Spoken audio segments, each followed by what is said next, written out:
শান্তিতে ঘুমাইও পাখি হবে না দেখা পথের কাটা তুইলা নিলাম রাস্তা তোমার ফাঁকা শান্তিতে কি ব্যাপার? আমি আপনার উপকার করলাম, আপনি আমাকে থাপ্পড় মারলেন কেন?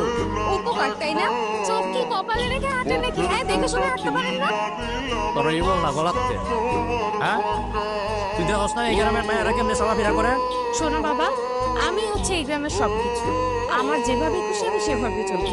কারণ এত বড় স্পর্ধা হয়নি যে আমাকে আমার অন্য নিয়ে একটা কথা বলবে। বেদমের মতন কথাবার্তি কবি না। একতে করছ বেদবি, আবার বেদমের মতন কথা কইতেছ বাপের সাথে। এই তোর আমি শেষবারের মতন কইতাছি, তুই এই বেদমের মতন চলাফেরা করবি না। 10টা মায়েরা যেভাবে চলে ঠিক এইভাবে চলবি। ঠিক আছে। তোর বাড়িতে আজকে মেহমান আইবে, এই বাড়ি ঘরগুলা একটু পরিষ্কার করে রাখ। মেহমান আসবে? কে বাবা? আমি তোর বিয়া ঠিক করছি, তুই মোল্লা বাড়ি থেকে পড়াইবো তোর দেখতে। বাবা, তোমাকে না আমি নিষেধ করেছি যে এখন আমি বিয়ে করব না, তারপরেও তুমি বারবার কেন আমাকে বিয়ের কথা বলো? আমি এই জন্যই তোর সাথে এরকম করতেছি, তোর বিয়ে দিতে চাই। আমি তোর আর এই করে এইভাবে রাখতেছি। চাচা, আপনার মেয়েকে দেখতেছি না, মেয়ে কই? মেয়েকে ডাকুন, অনেক সময় তো হলো। আছে এই বাড়ির আশেপাশে যে কোথাও আছে। আয় অসভ্য, আপনি এখানে কি করছেন? ও আচ্ছা, বুঝতে পেরেছি। তার মানে আমার পিছু নিতে নিতে আমাদের বাড়ি পর্যন্ত চলে এসেছে। তার মানে এটা আপনার বাড়ি? মা, তুমি জানো এই মেয়েটা কত বড় বেয়াদব? আমি এই মুহূর্তে এই বাড়ি থেকে চলে যাবো, আর 1 মিনিটের মধ্যে দাঁড়াবো না। আহা, এসব কি বলছিস সৈকত? আরে এই মেয়ের সাথেই তো তোর বিয়ে ঠিক করেছি, আর এই জন্যই তো তোকে ওকে দেখাতে নিয়ে এসেছি। কি বললে মা? এই মেয়েটাকে তুমি আমার জন্য ঠিক করেছো? এই মেয়েকে বিয়ে করতে হবে আমার? অসম্ভব। এই মেয়েকে আমি কোনোভাবেই বিয়ে করতে পারবো না।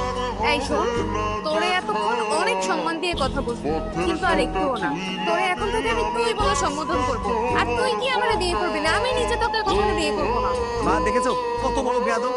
এই মেয়ে যদি আমাদের বাড়িতে বউ হয়ে যায়, আমাদের সংসারটা ধ্বংস হয়ে যাবে। সেই ছেলের কপাল পড়ে যাবে। মা, আমি এই মেয়েকে কোনোভাবে বিয়ে করতে পারবো না। থাকবো না, আমি এই বাড়িতে চলে যাবো। আরে আরে, দাঁড়া, কি হয়েছে? এভাবে চিল্লাচিল্লি করে কোথায় যাচ্ছি? চলে যাচ্ছি, আমি ঢাকা ফিরে যাচ্ছি।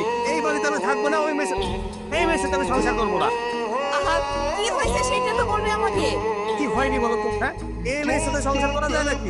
এটা কোনো মেয়ে মানুষ? হ্যাঁ, আরে বাবা, সংসার করবি না কেন সেটা তো বলবি। কি হয়েছে? ওর চুল থেকে শুরু করে পায়ের নখ পর্যন্ত সব জায়গায় সমস্যা।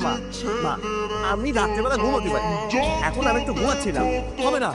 সে আমাকে দেখে বলতেছে তো আমাকে নিয়ে এখন ঘুরতে যেতে হবে। আচ্ছা, এই দুপুরবেলা ওকে নিয়ে কোথায় ঘুরতে যাবো আমি? আমি পারবো না, আমি এত যন্ত্রণা নিতে পারবো না। আমি এই মুহূর্তে ঢাকা ফিরে যাচ্ছি, তুমি তোমার বউ নিয়ে এই বাড়িতে থাকো। এই দেখো, আসার পর থেকে আমি কথা বলতেই আছি, আর কিন্তু আমার পরিচয়টাই দেওয়া হয়নি। আমি হচ্ছে সৈকতের গার্লফ্রেন্ড।